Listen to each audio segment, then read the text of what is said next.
While Brent led that song, I took my boots off and changed shoes, and I put my tennis shoes on. And I put my tennis shoes on because I want to be prepared to run and run as fast as I can. Now, you may be looking at me and thinking, running fast and that guy, I'm not sure I can reconcile those two things.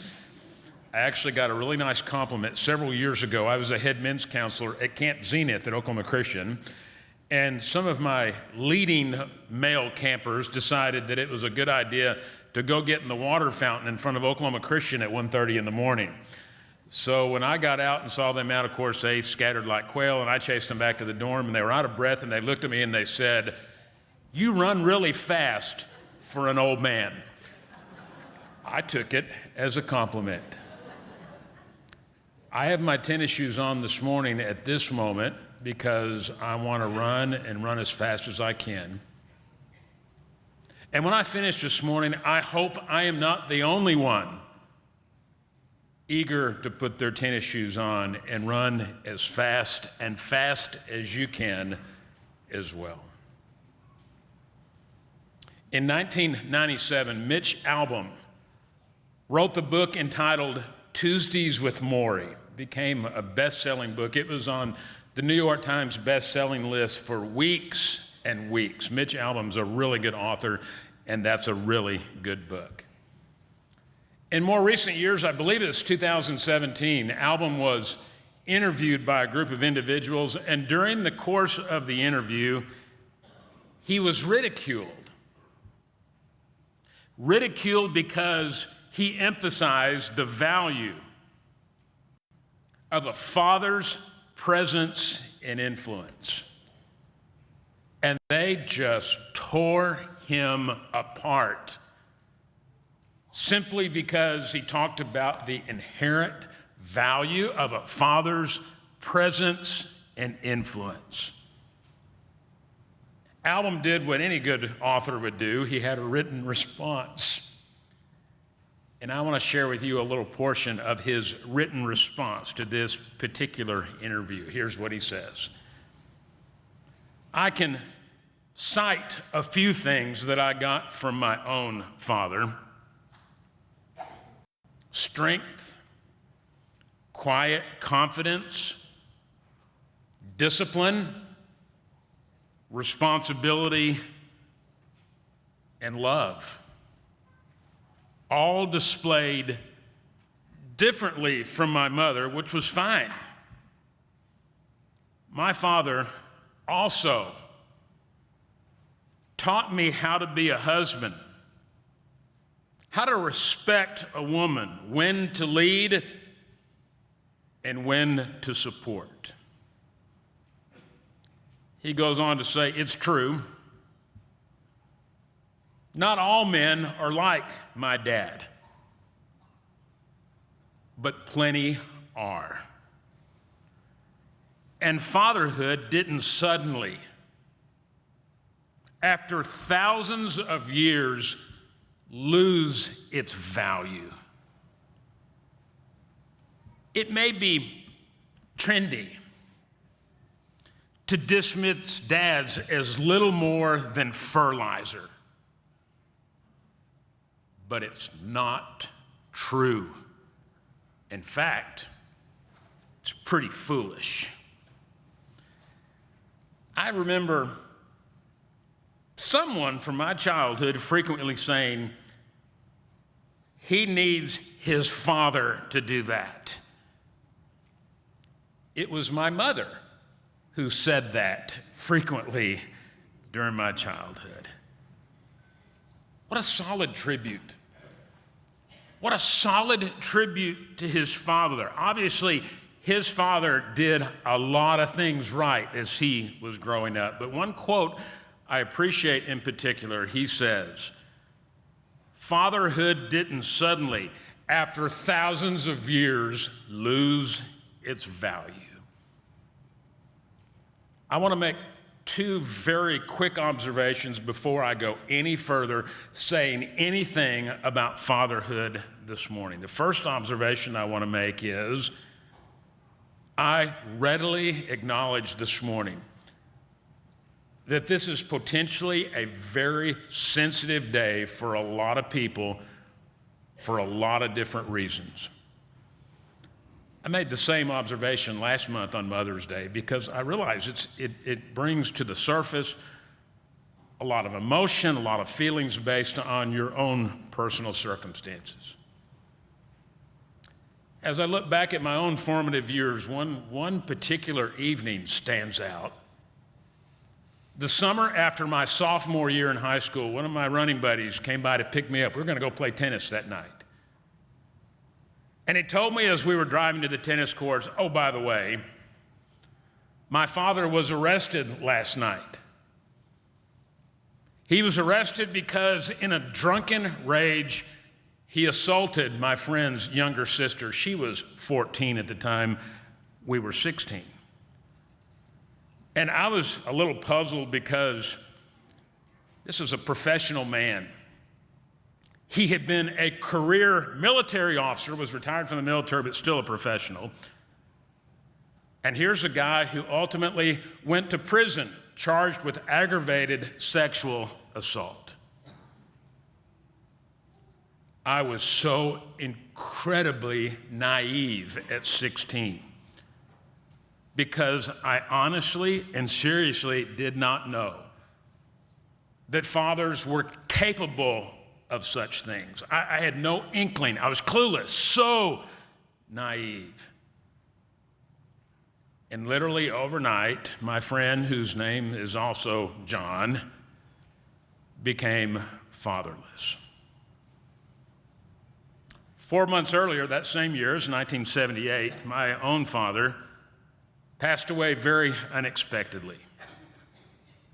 And so here we were, John and John, sitting in the cab of his pickup that night, both fatherless for very, very different reasons. And I share both of those events because I believe you can count on me this morning to speak with great sensitivity as I reference the role of fathers. I realize there are so many different scenarios, so many different personal situations that each of you are facing. The second observation is a related thought. Fathers are in short supply these days. There is an acute shortage of fathers. I had a conversation with Billy Martin before Bible class this morning. He really helped me in my sermon, didn't even know it. Billy told me he heard a statistic this morning on the news that in the United States, there are 18.5 million fatherless children, more than any other country in the world. We are the leading nation. Wouldn't it be nice if you could order a father from Amazon and get prime delivery at that? Here's the father I want. Here's the prototype. I'm going to order this guy from Amazon. He'll be here tomorrow. If not, he'll at least be here by Tuesday. Right, delivered on my doorstep. I read an article several years ago about a group of young 20-somethings, and they were going to have a barbecue. And they put an ad of sorts on social media advertising for a dad to come to their barbecue because they wanted somebody that could cook hamburgers and hot dogs and talk about dad things. And it was all kind of funny, and it became viral, and people started talking about it. And it's amusing in one sense, but in a way, I looked at it very differently. It was sad because it means that this is likely a group of 20-something young men who had no dad among them who could come to their barbecue and cook hamburgers and hot dogs and do things that dads do. There is most certainly an acute shortage of fathers among us. So here's what I'd like to do this morning. I want to do something just a little bit different this morning. I want to speak to the fathers among us. And I want to encourage the rest of you to overhear as I speak to them. Sometimes overhearing is even more powerful than being spoken to directly. Dads, I'll make this promise to you. I am not going to hammer you this morning. Oh, here's a little secret about preachers. Preachers characteristically do what on Mother's Day? Oh, we honor our mothers. And then June rolls around, what do we do to the dads? We hammer the dads. Not going to do that. Dads, you're not going to get hammered this morning. I want you to know you are valued and you are most certainly needed.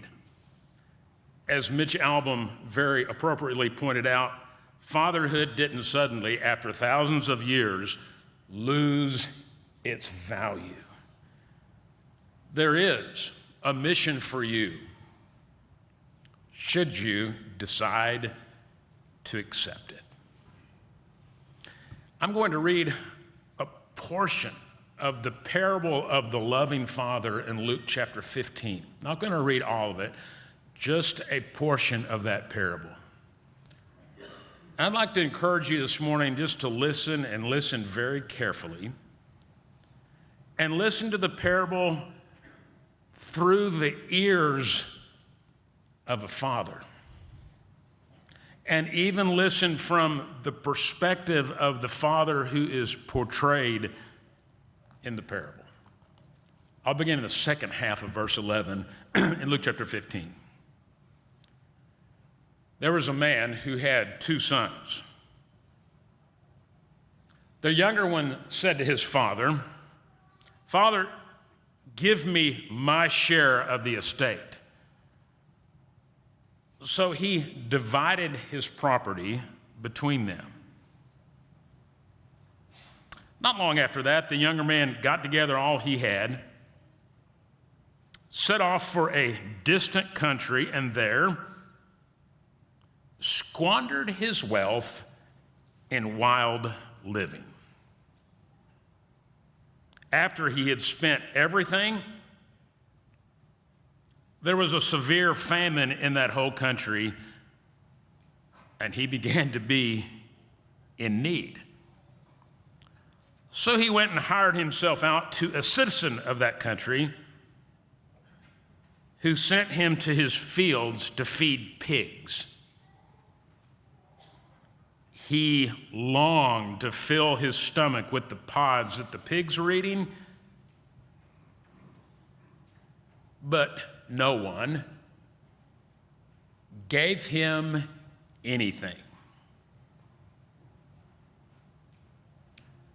When he came to his senses, he said, "How many of my father's hired men have food to spare, and here I am starving to death? I'll set out and go back to my father and say to him, 'Father, I have sinned against heaven and against you. I am no longer worthy to be called your son. Make me like one of your hired men.' So he got up and went to his father. But while he was still a long way off, his father saw him and was filled with compassion for him. He ran to his son. He ran to his son, threw his arms around him and kissed him. The son said to him, 'Father, I've sinned against heaven and against you. I'm no longer worthy to be called your son.' But the father said to his servants, 'Quick, bring the best robe and put it on him, put a ring on his finger and sandals on his feet. Bring the fattened calf and kill it. Let's have a feast and celebrate, for this son of mine was dead and is alive again. He was lost and is found.' So they began to celebrate." What's the primary message of the parable? One of the things we should do before we even entertain the idea of what is Jesus really trying to get across? What's he trying to convey? What is the primary central message of the parable? And you have to have an appreciation for a little short dialogue that occurred just prior to the parable being told before we can have a full appreciation of what he's trying to say. First 2 verses of Luke 15. Now, the tax collectors and sinners were all gathering around to hear him. But the Pharisees and the teachers of the law muttered, "This man welcomes sinners and eats with them." So Jesus proceeds to tell not only this parable of the loving father, he tells two other parables.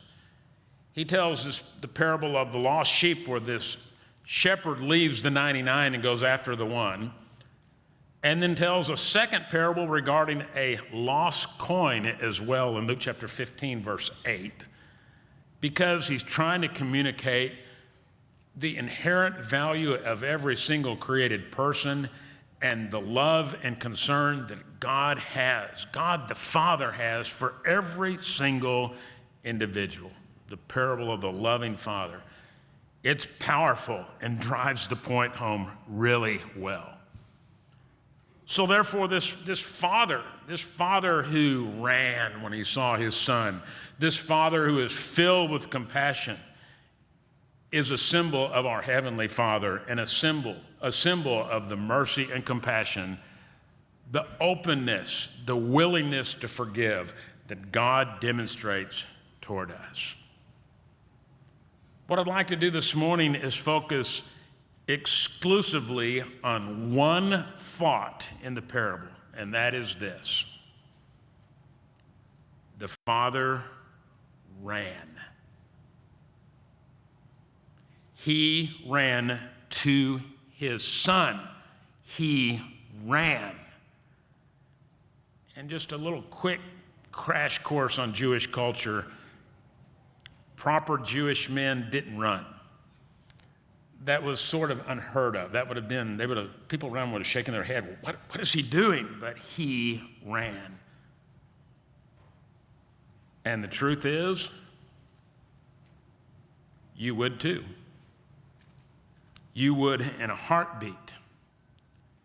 If your son or your daughter had gotten in themselves into some kind of big mess, you would run, and you would run as fast as you possibly could. But here's where we find ourselves. 18.5 million fatherless children in our country. So many young people. So many small children, so many teenagers that are fatherless. And the question I'd like to pose to us men: who will be there? Who will be there to run to them? Who will be there to run to them when they're trying to find their way back? Who will run to such precious souls created in the image of God?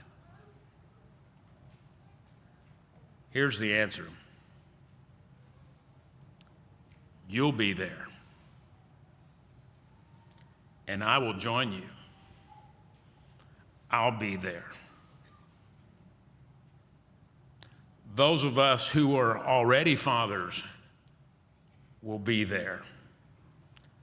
Those of you who are young fathers will be there. And those of us who have grown children will be there, because I'm convinced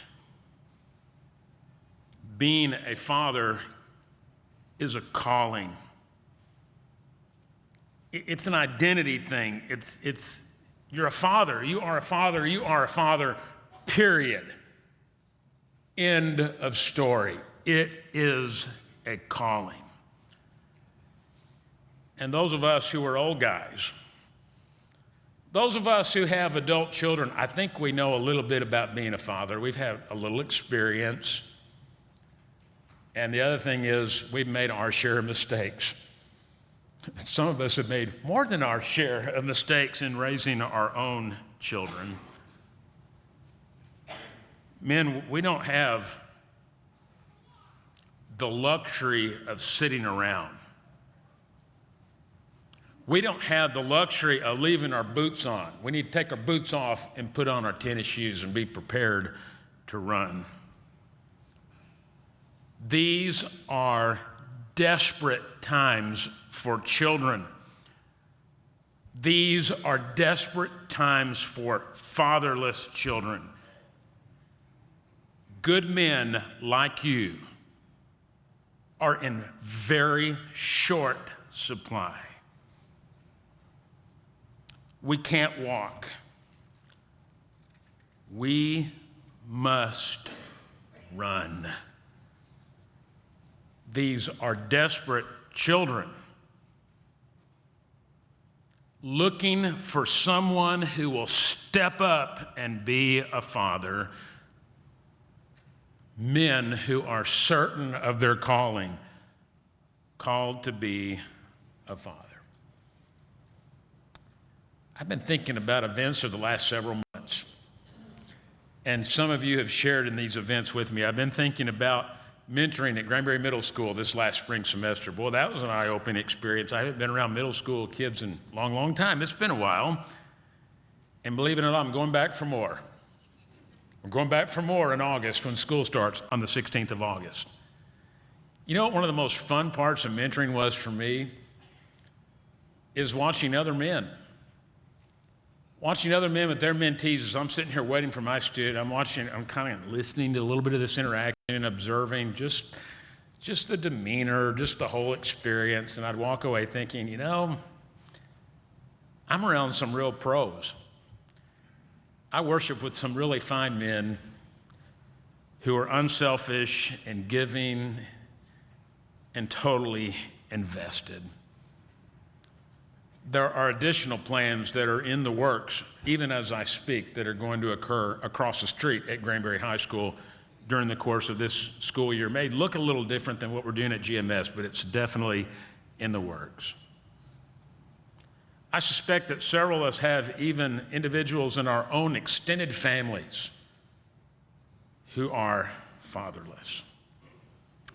And my guess is you could have some dialogue with anybody who was a part of the staff at Royal Family Kids Camp this past week. And they could tell you some stories that will curl your ears and really make you think about who we are and what we're doing. I always have appreciated the fact, I think God has a sense of humor. Are y'all convinced of that God has a sense of humor? He created us with a sense of humor, and that's true. So since God created us with a sense of humor, God must have a sense of humor. When I went back to school at age 52, which is kooky in the first place, when I went back to school at 52 in 2014 to work on another master's degree in clinical mental health counseling, I had two objectives. I wanted to be better qualified to work with ministers because ministers need good counseling, especially somebody who's been there and done that. That was my first objective. And my second objective was to work with first responders. That's been my experience over 30 plus years. I thought this will be great. And I've had those opportunities. I finished that degree work in 2017, but here's where I know that God has a sense of humor. When I did my internship in 2016 and 17, my internship was focused on working with juveniles who were on probation. All these kids were felons on probation. And when I was approached about that internship, I told the juvenile probation officer, I don't want to do that. That's not my forte. And she twisted my arm. It ended up being a fantastic experience. And since I graduated in 17, God keeps bringing me kids. That's not why I went to school. I had no interest in working with kids. I even told that probation officer, I'm not even sure I like kids. I'd just gotten my youngest out of the house. I'm an empty nester. I don't think I like kids anymore. And God kept bringing me kids, and God keeps bringing me fatherless kids. And sometimes my reaction is to run, but my reaction is not always to run towards those kids, it's to run out the back door right there adjacent to my office. I want to run the other way. And God keeps bringing me fatherless kids as recently as last week. Is it really important to run to these kids? I think the repeated theme conveyed in each of the parables in Luke chapter 15 is the value of one person. Early this morning, I got up and was just glancing at social media to make sure the world was still in one place. Isn't that where all good information comes from, is on social media? And a friend that I went to elementary school with that I've known since 1969 shared this status update. She came from a very, very extremely abusive home. And she says this, quote, "Happy Father's Day to Mr. Leroy Bethke. In my heart, you are and always will be my father. You showed me what love was really about. You had this quiet, loving soul that made me feel wanted and safe and loved. I miss you a lot lately." Leroy Bethke, that she refers to, was her foster dad, who brought she and her siblings in and raised them until they graduated from high school and totally changed the direction of those kids' lives. I guess somebody equivalent to a caseworker with Child Protective Services in the state of Wisconsin must have called early one morning and told the Bethkes, "We have this sibling group of kids, would you take them in?" And they put on their tennis shoes and they chose to run. Men, what do you bring to the table for children and teens? Do you bring strength, quiet confidence, discipline, responsibility, and love? Can you teach a young man how to respect a woman, when to lead and when to support? Men, will you put on your running shoes and join me? Let's run, and let's run fast. Thank you for your time this morning.